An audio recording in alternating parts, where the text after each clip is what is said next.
Good day, growers. Kel Li here, and today I'm with Chris from NutriHydro. So, Chris, before anything else, could you give us a description of what we have here? This model farm, is that the right term?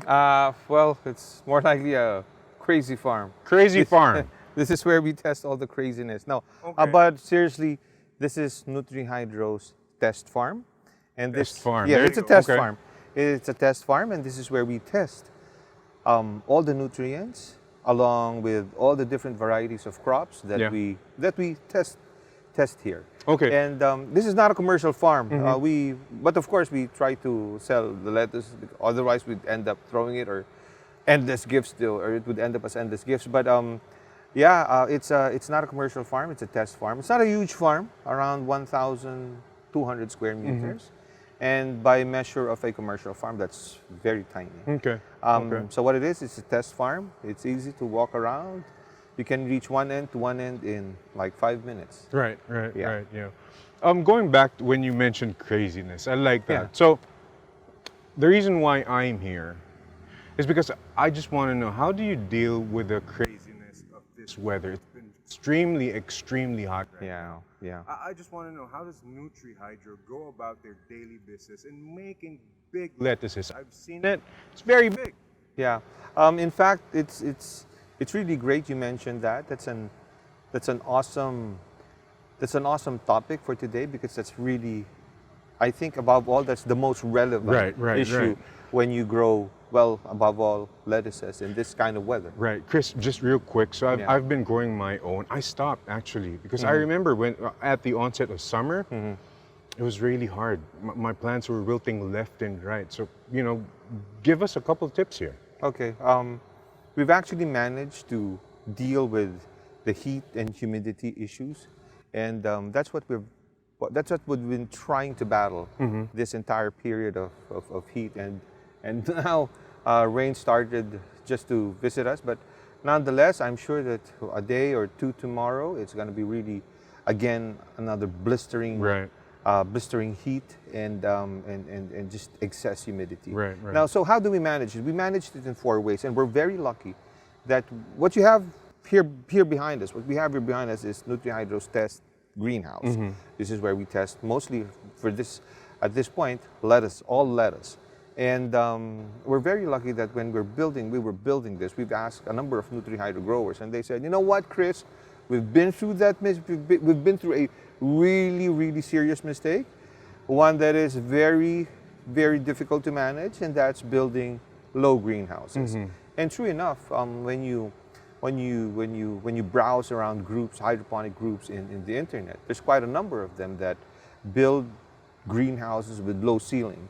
And what happens is, the more volume, the more space you have inside, the easier it is.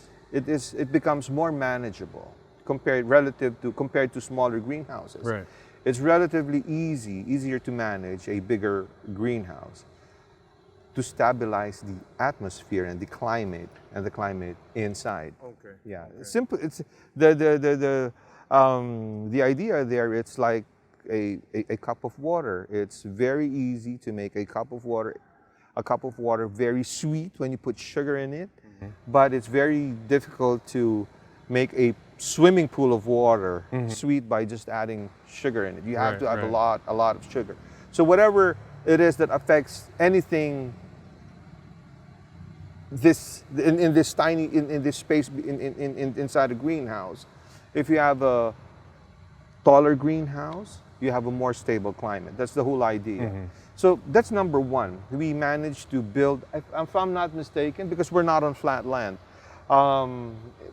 the height inside could anywhere be from 12 to 14 feet Okay. Wow. at minimum. Okay. At minimum. And this is also a practice of Marvin Baiza. He's very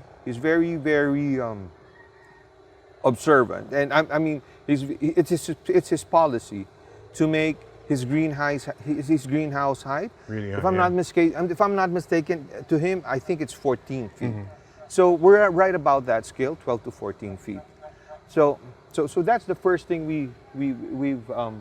we've managed. It's the height of the greenhouse.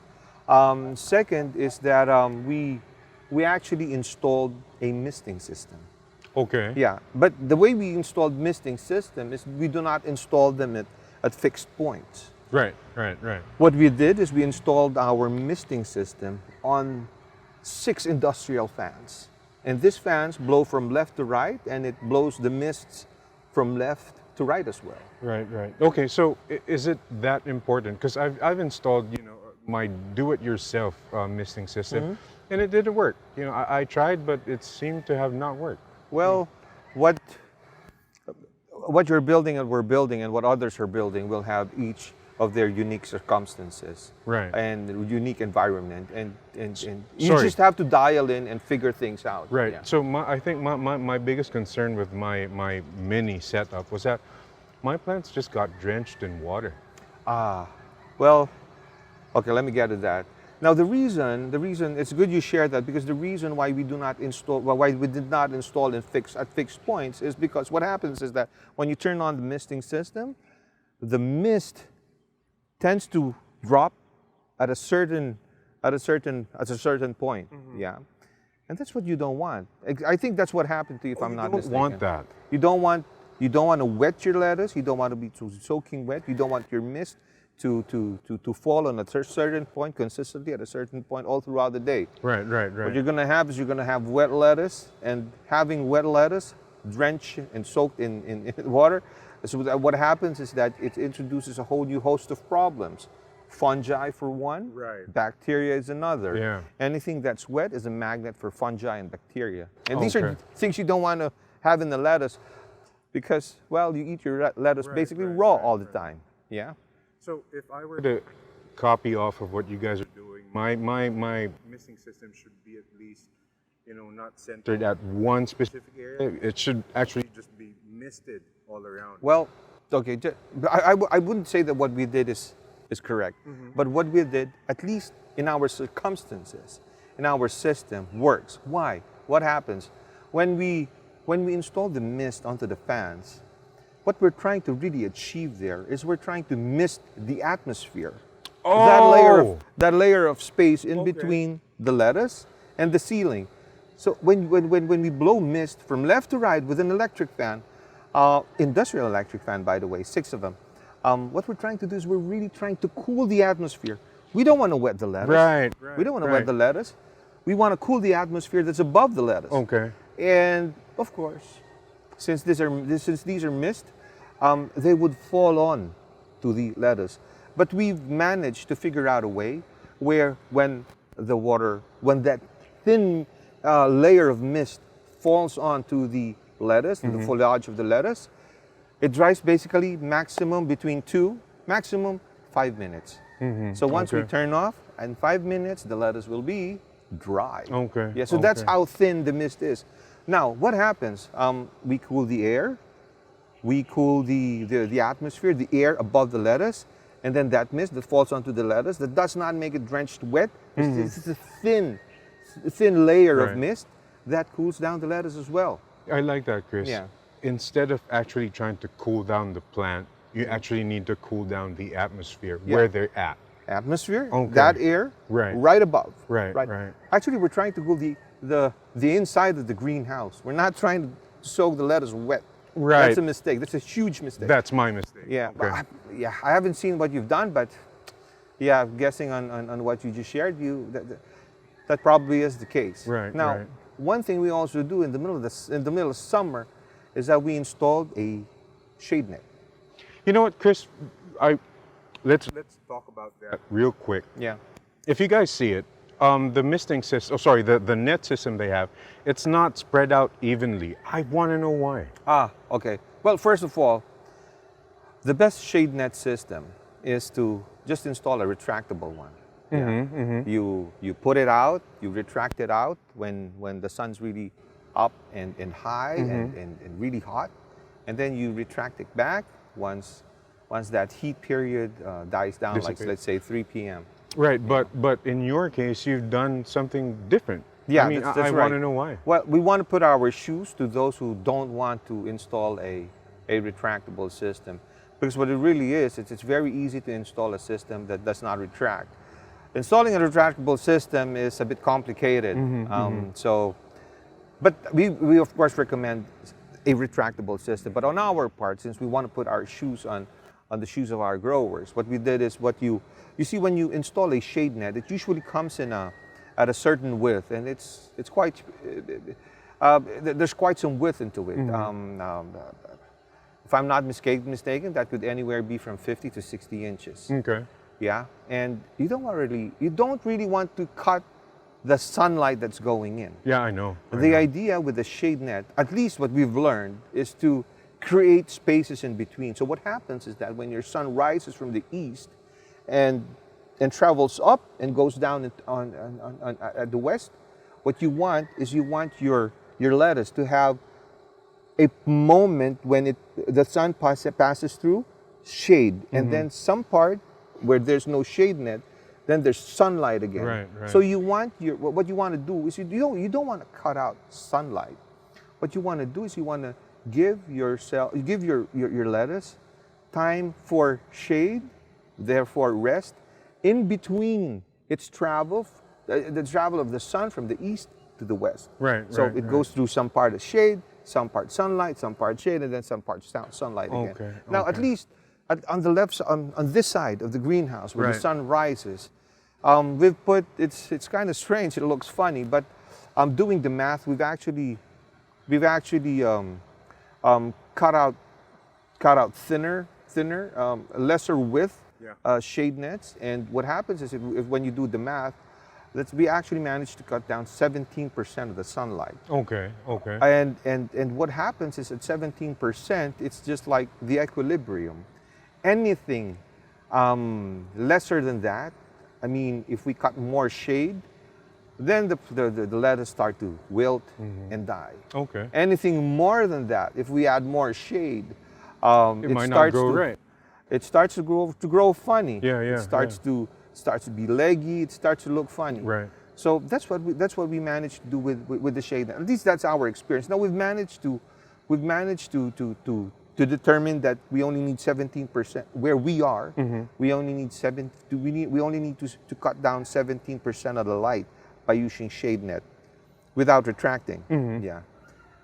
The afternoon sun, we're still trying to figure it out. So it's a different story. Yeah, it's a different story. Okay. In fact, what we're doing here right now is that there's a whole part of it with the whole width of the shade net, and then there's some part without a shade net at all. But that part without a shade net, we increased the volume of water we're delivering, but we're still about to finalize things. Okay. Yeah, we're still under study, so we haven't figured out what amount of sunlight to cut in the afternoon side of our greenhouse. Okay, that's nice to hear. I mean, a retractable system is still the best way to go. Yeah.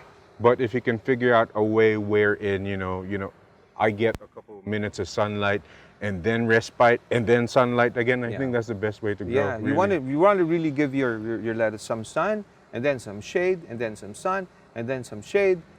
In a situation like this, where it's summer and we get blistering heat and ridiculous amount of humidity. Right. So that's three main components. I think I know what you're alluding to for your fourth. Yeah. So that's your misting system, your net system, the height. Oh, by the way, misting system. So what we did with the misting system is we actually installed a 1 horsepower pressure pump. And that delivers consistently pressure that's between 2 to 4 bars. Okay. Yeah. So that delivers the mist. Okay, and that doesn't really drench the plants. No. It just covers it in fine mist. Yes. Like morning dew mist. Yeah. Yeah. Similar to that. Yeah. Okay. But if you guys can see it, I'm not sure if you guys can, but Chris, I want to ask what that is about. Oh. Is that like an air conditioner system? I'll be honest with you, we wanted to get crazy and install an air conditioning system inside, but I don't think we want to do that. Okay. So, can be done. There are quite a number of growers out there, commercial and who has really good investment, and they actually grow in container boxes. Yeah. Some 20-footer, some 40-feet containers. So they grow there, but I just don't feel like going through that route. But I'll be honest with you. There was a time I was tempted. For this one? Yeah. Okay. Yeah. But like I said, we didn't go through that route. So what we chose instead was to, instead of cooling the air, that's a water chiller. So we chill the water that we deliver into the pipes. Okay, that's it. So I was here about 2-3 weeks back, and I remember that was the time my friend and I visited the greenhouse. I remember that the plants were, having a hard time growing, but now it's that big. Is Okay. it because of that chiller? Well, that's one. That's only one. Okay. But it's really what really is it's a combination of things. The Of all shade four. net, the height of your greenhouse, Right. your misting system that does not drench, Yeah. and then what that all does is you're actually trying to cool your lettuce from the top. From the top, and then you introduce cold water underneath, and then that's like heaven to Right, to lettuce. right. Yeah. If I'm thinking about it, it's just like me drinking beer under the shade while I'm at the beach. Is that the best analogy to go by? Because I remember I was really happy under the shade, just right. I'd still get sunlight here and there, but I had my cold beer. So is that the premise of that chiller over there? I would totally agree with you, except that the beer you're having is actually NutriHydro's solution that they're having. I agree. Yeah, I that agree. they're enjoying under the heat of the I sun. agree. Yeah. I agree. So that's how you've been able to tackle the heat problem that Yes. we've had. Well, Yes, yes. we've had ever since. You know what? I've actually began to take pictures of a certain spot in the greenhouse that we've grown for a couple of days. I think I have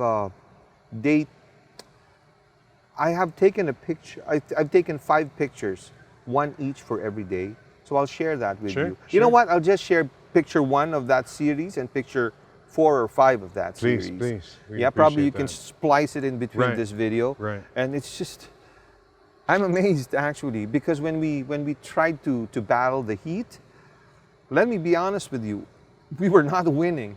Okay. Not at all.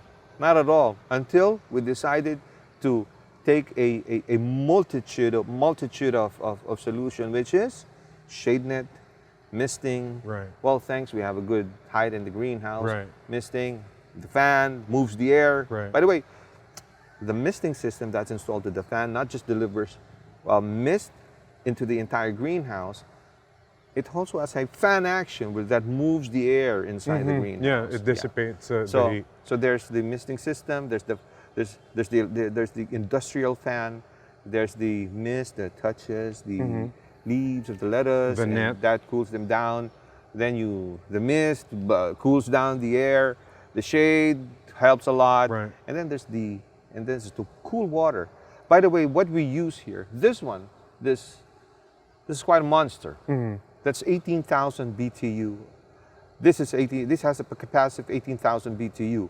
It actually cools down between 1,000 to 2,000 liters of water, at least in our experience, up to 22 degrees. Okay. Wow. Yeah, up Wow, to 22 22. degrees. But of course, it becomes a different story when you're like in the middle of like 11 o'clock, 12 o'clock, 1 o'clock, where it's really hot and there are like no clouds, and just every lettuce out there is under the mercy of the sun, and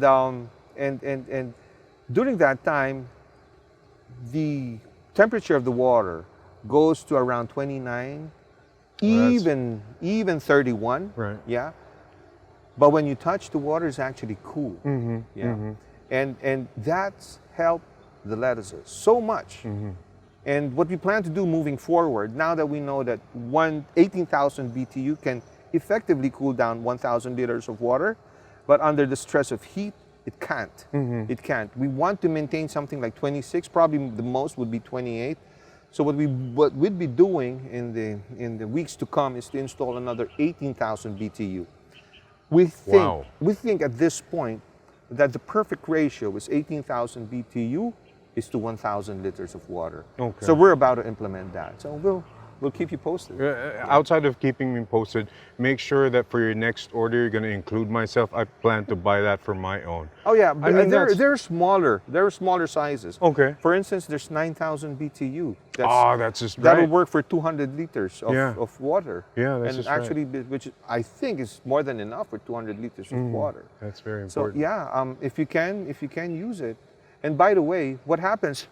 Now you might be thinking. I mean, some of your viewers might be thinking that hey, it's going to be expensive if I use a if I chill water. Right. That's going to cost me something like 40, 60. I mean, 18,000 BTU can easily cost you 40,000, 50,000. That's around $1,000, less under $1,000. And but imagine this: what are you going to lose? Yeah. Right, because Yeah. pricing becomes relative when you consider, how much you're going to get to grow, how faster it gets to grow. I mean, I totally agree. That's just my point. But it's not even how fast to grow. In the middle of summer, and let me tell you, there's a lot of growers out there, including those that grow NutriHydro. They stop growing lettuce in summer. Right, Why? right. Because it's just too damn darn hot. Yeah, darn yeah. hot. Yeah. And lettuce are dying. They just give up at a certain point. Right. I almost gave up. But for instance, this greenhouse grows 7,000 heads. If I choose to stop growing, That's 7,000. the 7,000 heads, I lose the Right. opportunity to earn what? Around $4,000? Yeah. Around 4,000. It's difficult to raise lettuce during the summer. So I can sell my lettuces Yeah, there's gonna quite be a high. premium, yeah. So probably I'm easily losing 200,000 to 250,000 pesos. That's around, how much is that? No, I don't know. I'm assuming it's about 4. Oh, okay. Or about 2,000, sorry. So you mentioned 200,000, yeah? Yeah, no, sorry, that's around $4,000. Yeah. So I can choose to either I spend 50,000 pesos, 60, 80. Right. Let's say if I choose to spend 80,000 pesos to set this up, Right. and it will and this chiller will last me for 5 years Yeah. easily. Right. Easily. If it's going to go beyond that, your air conditioners go beyond 5 years, I'm sure. Right. Now, if I choose to spend between 60 to 80,000 pesos, then I will not lose the opportunity to sell out at 200. Right. Again, But if I don't invest on 60 to 80,000 get that. pesos, I lose my 200K. Right. Yeah? Again, it's Yeah. just, pricing becomes relative, really. So I agree. And, while it may take some time for most of our local growers here, the pocket growers that we have, it may take some time for them to actually, get that chiller system. I think it's best that they consider that. Yeah, but, Yeah. well, by the way, we're actually in the middle of designing this. We're actually putting a lot of inputs, working Right. with a company to come up and distribute this locally. And Okay. just let me tell you, the chiller has helped us a lot. It looks like it. Yeah, does. it guaranteed that we're able to sell during the summer. Now imagine this, come December, I'm gonna use these chillers. Right. Now I'm gonna grow lettuce. Probably, most likely, I'm gonna grow lettuce like as if I'm growing them in the highlands. Yeah, because I'm gonna use cool water even in December. Right, I was thinking with how you attacked heat, it feels like, while it may not really be actually like the temperature, let's say in Baguio, in Tagaytay, or Sagada even, at least you're close to it. Look at those plants, like, wow. Yeah, I mean, what we've noticed is that lettuce can actually, at least in the Philippines, and at least with the varieties that we grow, Yeah. and we all grow the same varieties, we have access to the same seeds anyway. Yeah. What we've noticed is that lettuce can actually take the heat. They just need some rest in between. Okay, agree. Because if agree. you put them under the heat for 8 hours, they die. Okay. Yeah. Okay. So you just have to give them rest in between by misting them, putting them under the shade, and then giving them some really cold water. Right. And oh boy, do they love that! Like you, in the Under beach, the yeah. holding a cold can of beer. I agree. Yeah. But if I were to crop instead of beer, that would be NutriHydro. Yeah, they would be taking. You'll be having NutriHydro. Yeah. So outside of that, Chris, I'm excited to go back home. You know, start working on my pocket garden. Yeah. You know, I'll be moving to the bigger greenhouses real soon. Okay. But moving back to my pocket garden, I like that you've tackled. I should look at changing. You know, the height of my greenhouse, my small greenhouse. If you look can. at, If right, you if still I can. can. Yeah. I think I can. Yeah. And then look at putting, you know, net shade that would give them intermittent sunlight. And the best choice would be a retractable system. A retractable system, Yeah. right? But you know, my pocket garden's really small, so I don't think that's feasible right now. I see. So I think this works for my end, for me. And then your misting system, it shouldn't drench the plants. No. And you should, keep in mind that you should make the atmosphere. Yeah, you cool the atmosphere. You cool the atmosphere of the greenhouse. And then the last is the chiller. So, you know, I think we've talked about this, you know, some of the groups, I've seen this posted in some of the groups, and I've copied it. You know, I put, you know, chilled water bottles, but in my reservoir, in the water tanks. But in your case, you've actually made it, you kicked it a step higher. So I like your crazy test farm. Well, I like it. Believe me when I tell you that we were thinking of putting frozen bottles of Coca-Cola. Right. Yeah. But putting water in it and then freezing it in freezers and put it, but it just won't work. 2,000 liters of water. Right. Yeah. I mean, I think I have like maybe a 16-gallon tank of water, and That'll work. Yeah. Three 1.5 PET bottles didn't work. You know, it would work for like an hour or so, but that's it. But the thing is, that's too much work. Right. And in hydroponics, the idea is that it's I don't know if it's a lazy way or a smart way. Let's call it the smart way. Right. You don't want to water your plants, hence you deliver using pumps. Right. You use a retractable system, probably even time it. Use automation and all that. A lot of growers use the simple device that plugs onto electricity and serves as a timer to put on pumps and lights and whatnot. And that's just too much work to put in water. So it's best to just save your time, because time is gold and your time means a lot, and just use water chillers. You know, I've learned that the hard way. Time is gold. I've learned that the hard way. Really hard way. So I like that. So again, if you guys are growing through whatever system, I think you will get very tangible results if you consider one of any options that Chris has mentioned earlier today. So that's even if you're going through tuna boxes, make sure your space is high. If it's too hot, throw a couple PET bottles, a cold 1.5 PET bottle, that would help. If you guys are, doing the commercial, you guys are with NFTs, right? Sorry, not NFTs, but the pipes that NFT channels. Yeah. I'd like to discuss that for another time, but if you guys are going through the NFTs, I think you would benefit from the misting system. It's not pick your poison, it's more of pick what's going to make you rich. I think you're counting money right here, Chris, if I'm not mistaken. Well, but I get it. It's a test farm. I'll be honest with you.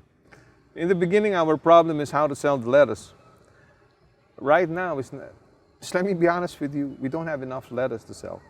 And in this summer, when quite a number have given up selling lettuce, we're actually doing well. Okay. Yeah, but I just don't want to be. Our focus really is not to sell lettuce. Mm-hmm. Our focus is more on to use our nutrients and actually to come up.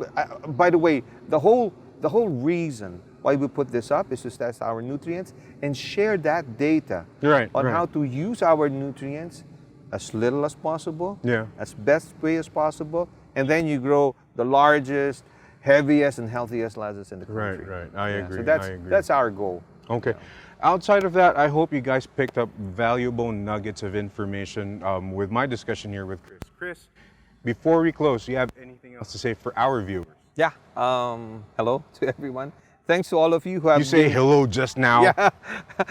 Thank you for using NutriHydro, and to those who will be using NutriHydro, thank you very much. Use NutriHydro. It works in summer. It does. Probably you know what? In our website, thank you for this, for having me here. Yeah. Because what we'll do afterwards is we'll be actually writing this up and share this data, because that's also one of the main purpose of this, of putting up this test farm, is to share the data of our growing to all the growers out there. And let me be honest with you, we've also learned a lot from the growers of NutriHydro out there, who shared a ton of information to us. And now simply it's time to give back that favor that everyone gave us to NutriHydro growers, and to also to those who do not use NutriHydro at the moment, who will be using NutriHydro soon. Thanks in advance. Thanks in advance. Yeah. Right. So I guess that's it from our end. Again, guys, thank you and happy growing, everyone. Bye. Happy growing. Bye.